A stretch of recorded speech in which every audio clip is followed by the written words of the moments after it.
এর আগের ভিডিওতে আমরা কালেকশন ফিল্টারিং এর প্রাইস রেঞ্জ নিয়ে কথা বলছিলাম। তো এটা হচ্ছে এইভাবে আমাদের এখানে শো করাচ্ছিল এবং আমরা এটা সুন্দরভাবে করতে পারছিলাম। আজকের ভিডিওতে আমরা যেটা করব, এই সাবমিট বাটন আমরা ইউজ না করে আমরা কাজ করব, যখন আমরা এই যে চেক বক্সে যখন এগুলোতে আমরা ক্লিক করব, তখন সাথে সাথেই আমাদের এখানে ফিল্টারিংটা সম্পন্ন হবে। ওকে, তো এটা করার জন্য আমরা সেকশন রেন্ডারিং এর আশ্রয় নেব। সেই সাথে আমাদের জাভাস্ক্রিপ্টের কিছু কোড থাকবে অফকোর্স। সো আমরা কোডে চলে যাই। এখানে এসে আমাদের যেটা করতে হবে সেটা হচ্ছে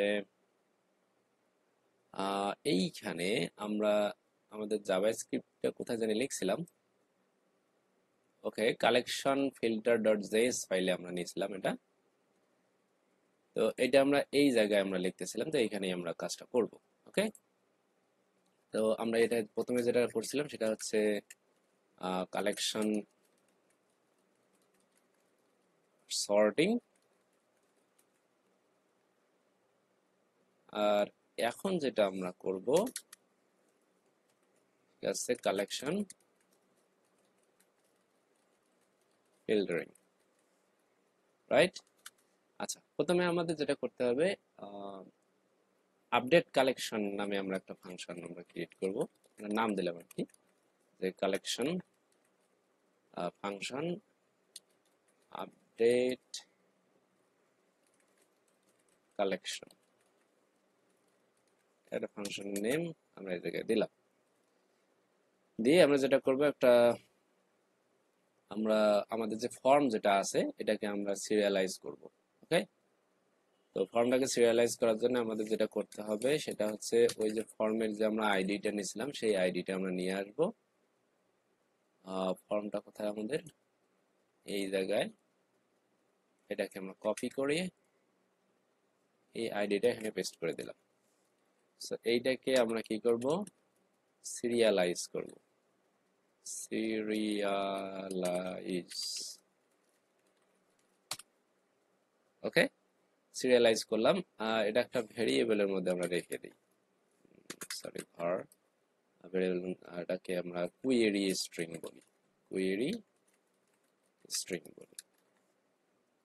ওকে, এখন আহ, আমার একটা ফাংশন নেই বাইরে, এটা আমরা বাইরে করতে যাচ্ছি সবকিছু, তারপরে আমরা ভিতরে কল করব। সেটা হচ্ছে আমরা এই কোয়েরি স্ট্রিংটা এটাকে ইউজ করে আমরা মূলত সেকশনটাকে আপডেট করব। তো এটা আপডেট সেকশন নামে আর একটা নিই, আর এটা হচ্ছে আমাদের কুয়েরিটা অ্যাকসেপ্ট করবে। তারপরে আমরা এটার ভিতরে মূলত সব কাজগুলো করব। হুম, এখন এটা আবার কল হবে কোথা থেকে, এই যে এই ফাংশনের ভিতর থেকে সিরিয়ালাইজ করে আমাদের যে কুয়েরি স্ট্রিং আছে এটা মূলত আমাদেরকে দেবে এখানে। ওকে, সো এইখানে আমরা কোয়েরিটা পাইলাম। এটা এখানে সেম নাম দেওয়া যায় না দেওয়া যায়, এটা আমরা জাস্ট কল করে যেটা পাঠাবো সেটা হচ্ছে প্যারামিটার হিসেবে কাজ করবে। এখন এটা আমরা হচ্ছে সেকশন রেন্ডারিং এর মাধ্যমে আমরা করতে চাচ্ছি। সেটার জন্য আমরা কি করব, একটা ফেস রিকোয়েস্ট চালাবো। আমরা জানি অলরেডি ফেস রিকোয়েস্ট কিভাবে চালাতে হয়। এরপরে আমরা কি করব, সেকশন আইডি। তো সেকশন আইডি মূলত আমাদের কি, এই যে কালেকশন টেমপ্লেটটা হচ্ছে আমাদের সেকশন, সেইটাই হচ্ছে মূলত সেকশন আইডি। আমরা নেব কালেকশন টেমপ্লেট। ওকে, এরপরে এটার সঙ্গে আমাদের কি থাকবে, কুয়েরি করে নিয়ে আসবে। মানে এই যে এখানে যখন আমরা মেন্স হোয়ার দিই, দিয়ে আমরা যখন সাবমিট করলাম, করার পরে কিন্তু আমাদের এই যে ওই সেকশন ইন্ডেক্সের পরে আমাদের কিন্তু এই ডাটাগুলো আসবে কি, এই কোয়েরির মাধ্যমে, রাইট?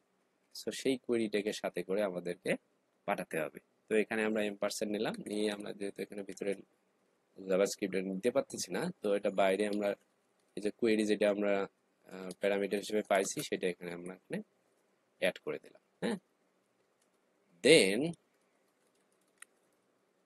দেন আমাদের এটা করতে হবে কি,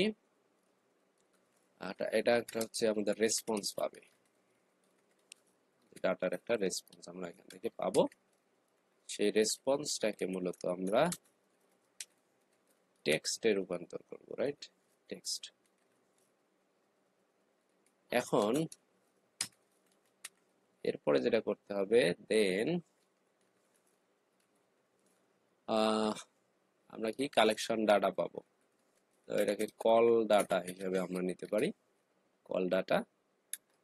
আর এটা সিঙ্গেল লাইনে না, অনেক কিছু হবে, সো আমরা এরকম কার্লি ব্রেস দিয়ে ভেঙে নিলাম। ভ্যারিয়েবলের মধ্যে আমরা এখানে কল কি বলি, এইচটিএমএল বলি, হ্যাঁ, এইচটিএমএল।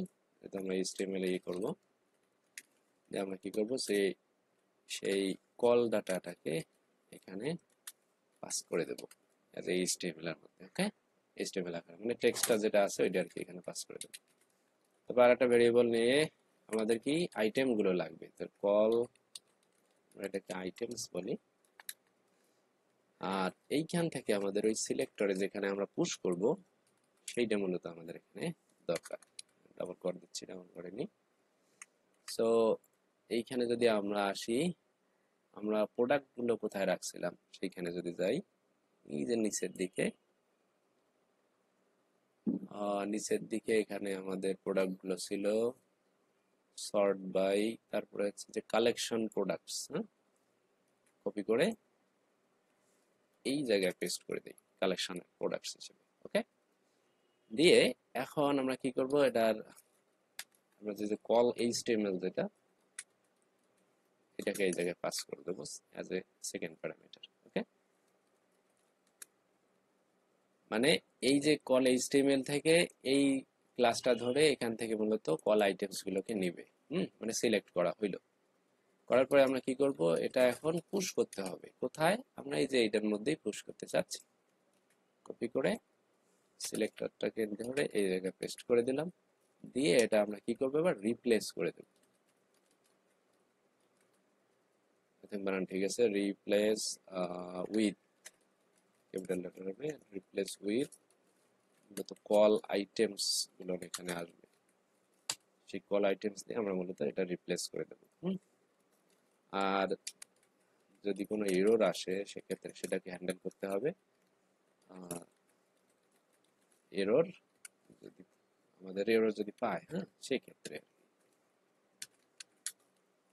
তো এটা হচ্ছে কনসোল করব আমরা এখান থেকে, কনসোল ডট লগ, আমরা এখানে এররটাকে পাস করে দেব। ওকে, দিলাম। তো এখন পর্যন্ত সবকিছু ঠিকঠাক থাকার কথা। এখনো কিন্তু আমরা এমনিতেই কিন্তু এমনি এমনি এটা পাবো না, হ্যাঁ, এটার জন্য আমাদের আরো কাজ করতে হবে। আমরা এটার আগে আসলে ওটা করা উচিত ছিল। আমরা এটা কি করছি, এই জায়গা থেকে এই জায়গায় নিয়ে আসছি। ওয়েল, আমরা একটা কাজ করি, এই ফাংশনটা আমরা হচ্ছে আলাদা করে রেখে দিই, হ্যাঁ, এটার মধ্যে আর কোনো কিছু না ঢোকে। আমরা একটু বাইরে আসি, এসে আমরা এটা কখন কখন পাবো, মূলত আমাদের ওয়ান চেইন যে এটা মূলত আমাদের এটা হবে, হ্যাঁ। সো এখানে সিলেক্টর হিসেবে আমরা ধরি কোন জিনিসগুলা, আমাদের এখান থেকে যে ফর্মটা আমাদের যেটা আছে এইখানে, আমাদের এই যে কালেকশন ফিল্টার ফর্ম, এটার ভেতরেই তো সব আছে, রাইট? তো এটাকে ধরলাম। এইটার ভেতরে আমাদের ইনপুট ফিল্ড আছে অনেকগুলো। তো ইনপুট ফিল্ডের যেটা টাইপ হচ্ছে মূলত, যেটা টাইপ হচ্ছে চেক বক্স, হ্যাঁ, চেক বক্স, সেই টাইপটা নেবে। তার সাথে আর কি থাকবে, আচ্ছা, এটা আমাদের ক্লাস না, এটা আমাদের আইডি। আর কি থাকতে পারে, আমাদের একটা ওই যে রেঞ্জের জন্য একটা আছে, রাইট? তো সেটার জন্য তো এই করতে হবে। আম, আচ্ছা, আমরা এখানে আসি, আমরা প্রাইস রেঞ্জের এটাকে খুঁজি কোথায় আছে, প্রাইস রেঞ্জের ইনপুট ফিল্ড, এটা টাইপ হচ্ছে নাম্বার, হ্যাঁ, এটা টাইপ হবে কি নাম্বার। তাহলে ইনপুট টাইপ নাম্বার, হুম, এই টাইপের যেগুলো আছে আমাদের সেটা সিলেক্ট করে এটার অন চেঞ্জে মূলত আমরা এটা ই করব, চেঞ্জ। এইদিকে আমাদের একটা থাকবে ফাংশন,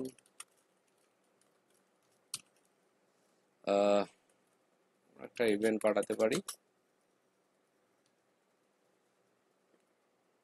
এন্ড ফাংশনের মধ্যে পাইলাম। এখন হচ্ছে আমরা কি করব, এখান থেকে কল করব আপডেট কালেকশনকে, কারণ এইটাকে কল করলে আমরা মূলত এই দুটাই পাচ্ছি। হ্যাঁ, সো এই আপডেট কালেকশনকে আমরা এখানে কল করে দিলাম।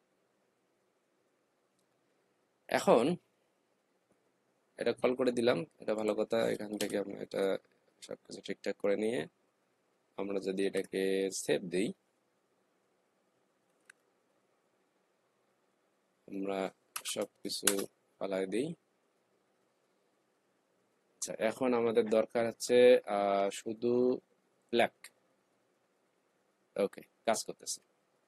ব্ল্যাক অবশ্যই এটার ইয়ে আছে, ট্যাগ আছে কালার হিসেবে, সেজন্য ব্ল্যাকটা এখানে চলে আসছে। এখন যদি এটা আমরা আবার রিমুভ করি, এই যে সবগুলো আবার চলে আসতেছে।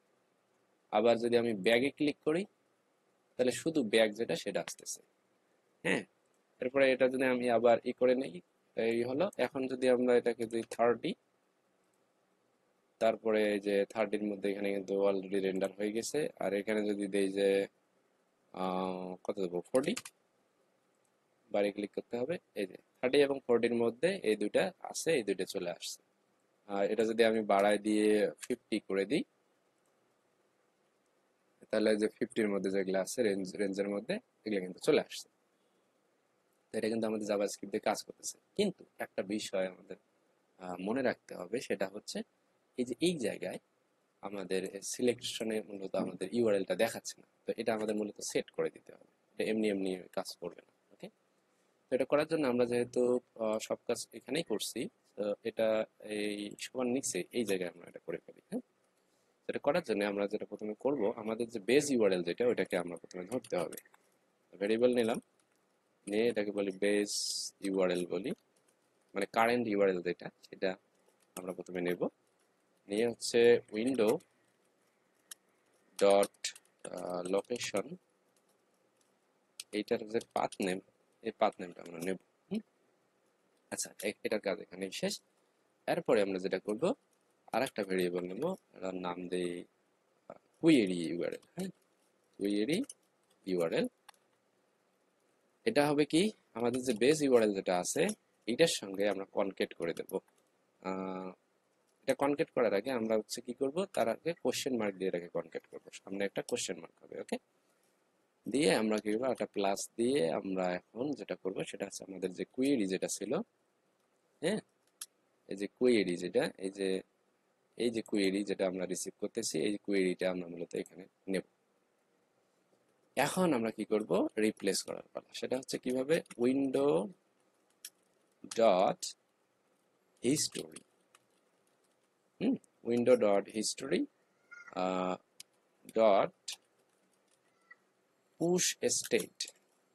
হ্যাঁ, পুশ স্টেটের মধ্যে মূলত আমাদের মোটামুটি দুইটা প্যারামিটার লাগবে। প্রথম প্যারামিটারটা আমাদের হচ্ছে পাথটা আমাদের ই করে দিবে, যে পাথটা আছে সেটা। তারপরে হচ্ছে সেটাকে কি করবে, আচ্ছা, তিনটা প্যারামিটার লাগবে। সেই পাথটাকে প্রথমে হচ্ছে মুছে ফেলে একদম ক্লিয়ার করে দিয়ে, তারপরে হচ্ছে আমাদের যে অরিজিনাল যে কোয়েরি যেটা আছে, সেটা আমাদের মূলত পুশ করে দিবে। সো আমরা কি করব, প্রথমে আমরা এখান থেকে পাথ নিলাম। এই পাথটা হচ্ছে কোন পাথ, এই যে কুয়েরি ইউআরএল পাথটা, কুয়েরি ইউআরএল। তারপরে হচ্ছে আমরা কি করব, এটাকে আমরা রিপ্লেস করে আমরা ফাঁকা করে ফেলবো। তারপরে এটাকে আবার রিপ্লেস করে আমরা হচ্ছে যে অরিজিনাল যে আমাদের কুয়েরি ইউআরএল ফাইনাল যেটা, সেটা আমরা এই জায়গায় পুশ করে দেবো। আপাতত দৃষ্টিতে কাজ শেষ, সেভ দিলাম। ওকে, লোড হয়ে গেল। এখন যদি আমি ইমেলস দেই, এই যে এখানে আমাদের এখানে চেঞ্জ হয়ে গেছে। এখন যদি আমরা রিলোড দেই, তাহলে কিন্তু এটা থেকেই যাচ্ছে। হ্যাঁ, এখন কোনো সমস্যা হচ্ছে না। তারপরে হচ্ছে ইনস্টক, ইনস্টক ক্লিক করলাম, এই যে এখানে অ্যাড হয়ে যাচ্ছে, আউট অফ স্টক, সবকিছু ঠিকঠাক আছে, সবকিছু ঠিকঠাক আছে, সবকিছু ঠিকঠাক আছে। তারপরে এটার জন্য 25 to 50 দিলাম, এখানে 25 to 50 এখানে আমাদের চলে আসছে। ওকে, সো এটা মূলত এইভাবেই কাজ করবে। এবং আমরা চাইলে এখান থেকে প্রিলোডার টোডার ইউজ করতে পারি, মানে যেন বোঝা যায় যে এটা লোড হচ্ছে। হ্যাঁ, সেক্ষেত্রে সো আমার মনে হয় না খুব কমপ্লেক্স একটা বিষয়। আমি কিন্তু এটাকে অনেক অনেক শর্ট করে নিয়ে আসছি। হ্যাঁ, অনেকে কিন্তু কালেকশন ফিল্টারিং নিয়ে অনেক ভয় পায়। হ্যাঁ, যে আসলে এটা কিভাবে কাজ করে আমরা তো বুঝতেছি না। হ্যাঁ, এরকম আমি অনেক পাইছি যে ক্লায়েন্ট পাইছি যারা হচ্ছে এই যে শুধু কালেকশন ফিল্টারিংটা তাদের থিমে নাই বিদায় তারা থিম চেঞ্জ করতে চায়। হুম, যেই থিমে ফিল্টারিং আছে সেই থিমে চলে যেতে চায়। তো দেখা যাচ্ছে যে এটা আসলে আহামরি কিছু না, অল্প কিছু কাজ। এতটুকু কাজ আমরা কাস্টমারলি যদি করতে পারি তাহলে কিন্তু একটা বিশাল কাজ হয়ে যাবে মূলত। হ্যাঁ, আশা করি আজকের এই ভিডিওটা থেকে আপনি বেনিফিটেড হবেন, কারণ এখানে অনেক কিছু শেখার আছে। আমাদের এই যে ফর্মটা যদি আমরা সুন্দরভাবে, এখানেও আহামরি কিছু নাই, এটা মোটামুটি সহজ, দুই একবার দেখলেই বোঝা যাবে সেম জিনিস বারবার রিপিট হয়েছে। হ্যাঁ, মুখস্থ হয়ে যাবে দুই একবার এই করলে। এটা আসলে মুখস্থ করার মতো বিশেষ কিছু না, যেহেতু আমাদের অবজেক্ট অবজেক্ট সবকিছু এখানে আছে, আমরা কিন্তু এটার থেকে কিন্তু করতে পারি। ঠিক আছে, তো আজকের একটু ওভারভিউ আমরা দিতে চাচ্ছি, যেহেতু প্রতিটাতে ওভারভিউ দেওয়া হয়েছে। আচ্ছা, তো আমাদের ফিল্টারিং এ আমরা মূলত তিনটা জিনিস পাই টাইপ, সেটা হচ্ছে বুলিয়ান টাইপ, এরপরে হচ্ছে লিস্ট টাইপ এবং হচ্ছে প্রাইস রেঞ্জ টাইপ। তো বুলিয়ান টাইপে সাধারণত সেল নট ইন সেল এই দুইটা জিনিস নিয়ে সেপারেটলি কাজ করে, একটা ট্রু ভ্যালু রিটার্ন করে, একটা হচ্ছে ফলস ভ্যালু রিটার্ন করে। এরপরে যেটা পাই আমরা সেটা হচ্ছে লিস্ট, সেটা হচ্ছে প্রোডাক্টের আমাদের মোটামুটি সবগুলোই এইটার অন্তর্গত, শুধু প্রাইস রেঞ্জটা বাদে। তো সেটা আমরা দেখানোর জন্য আমরা কি করছি, আমাদের যে ফিল্টার ডট ভ্যালুজ আছে এটা নিয়ে আমরা কাজ করছি। সেই ফিল্টার ডট ভ্যালুজ এর ভিতরে আমরা ইটারেশন চালাই ফিল্টার ভ্যালুটাকে আমরা এখানে শো করাইছি উইথ লেভেল। এরপরে আমরা যেটা করছি প্রাইস রেঞ্জ নিয়েছি, প্রাইস রেঞ্জের মধ্যে আমরা যে স্টার্টিং প্রাইস এবং এন্ডিং প্রাইস আমরা যেটা রেঞ্জের মাধ্যমে আমরা এখানে শো করাবো সেটা নিয়ে আমরা কাজ করছি। এবং ফাইনালি আমরা এই সব কিছু মিলায়া আমরা জাভাস্ক্রিপ্ট অ্যাপ্লাই করে আমরা মূলত আমাদের যে উইদাউট পেজ লোডিং যে কাজটা আমাদের সেটা আমরা করছি। এখন আমাদের এই যে সাবমিট বাটনটা কিন্তু দরকার নাই। ওকে, আমরা যদি এই যে এখানে আসি, কোথায় জানি আমাদের ফর্মটা ছিল, যে আমাদের যে সাবমিট বাটন আছে এটা আমরা এখান থেকে তুলে দিতে পারি। তুলে দিয়ে আমরা যদি সেভ দেই তাহলে এখান থেকে আমাদের সাবমিট বাটনটা চলে যাবে। হুম, এবং আমরা একটা রিলোড দিলে যে আমাদের এক্সিস্টিং যে এটা থাকতেছে ভ্যালুটা এটা আমরা দেখতে পাচ্ছি। যদি আমরা ক্লিক করি ব্যাগে তাহলে ব্যাগ চলে আসবে, ক্লোথিং, কারণ এটার সঙ্গে এটা ক্লোথিং যদি থাকে সেটা চলে আসবে। হ্যাঁ, এটা কিন্তু আমাদের সুন্দরভাবে কাজ করতেছে। তো ফিল্টারিং এর আসলে ব্যাপার স্যাপার এগুলাই ছিল। আরেকটা ব্যাপার সেটা হচ্ছে আমরা যে কালার, হ্যাঁ, এই যে কালারের যে এখানে আমরা টেক্সট আকারে দেখতেছি। হ্যাঁ, এই টেক্সট আকারে না দেখে আমরা হচ্ছে কালার কালার আকারেই দেখতে চাচ্ছি। সেক্ষেত্রে এটা হচ্ছে থাকবে টাস্ক হিসাবে আপনাদের। আমি টাস্কের জন্য আলাদা কোনো ভিডিও বানাচ্ছি না, আমি এটা মাথায় রেখেই মূলত এই কাজটা করছি। আর সেটা হচ্ছে যে এই কালারের জন্য আমরা কি করব, যখন এই কালারের আসবে তখন এটা এইটার সময় যে টেক্সটের জায়গায় আমরা কালার গুলো দেখায় দেবো। হ্যাঁ, সেটা কিন্তু ওই আমরা ইফ কন্ডিশন দিয়ে দেখাতে পারি, যদি ফিল্টার টাইপ যখন কালার হবে, হ্যাঁ, মানে এই যে এটার ভ্যালু যখন কালার হবে লেভেল। হ্যাঁ, আমরা কোথায় ছিলাম, এই যে লিস্টের এখানে, হ্যাঁ, ফিল্টার ভ্যালু যখন কালার হবে তো তখন মূলত এই জায়গায় এসে এই যে এলআই এরিয়াটা একটু ভিন্ন হবে, একটা কন্ডিশন দিয়ে এখানে চালাতে হবে। ইফ এলস কন্ডিশন একটা আছে, ইফ এর মধ্যে কালার থাকলে এটা হবে, এলস এর মধ্যে বাকিগুলো থাকবে। ওকে, সো কালার গুলোর কথা আমরা কিন্তু আলোচনা করছি, এই এই জায়গায় আছে, সেম ওইটাই অ্যাপ্লাই করা লাগবে। আমরা যেহেতু এটা কাস্টমাইজেশন থেকে কালার গুলো দেখাই নেই, আমরা এটা পিলস আকারেই আসতেছে এই জন্য। তো এখানে যেভাবে আমরা শো করাইছিলাম সেম কোড এই জায়গাও অ্যাপ্লাই করা যাবে। ওকে, আসলে আমি এটা হিন্টস দিতে চাইছিলাম না বাট দিলাম আর কি, এটা আপনারা করতে পারেন। সো যেটা টাস্ক থাকলো লাস্ট সেটা হচ্ছে এই যে কালার গুলোকে আপনারা হচ্ছে কালার বাটনে রূপান্তর করে এখানে দেখাবেন। ওকে, তো আজকের ভিডিওটা এই পর্যন্তই থাকতেছে। দেখা হচ্ছে, কথা হচ্ছে পরের ভিডিওতে বা পরের মডিউলে অন্য কোনো টপিকস নিয়ে। ধন্যবাদ।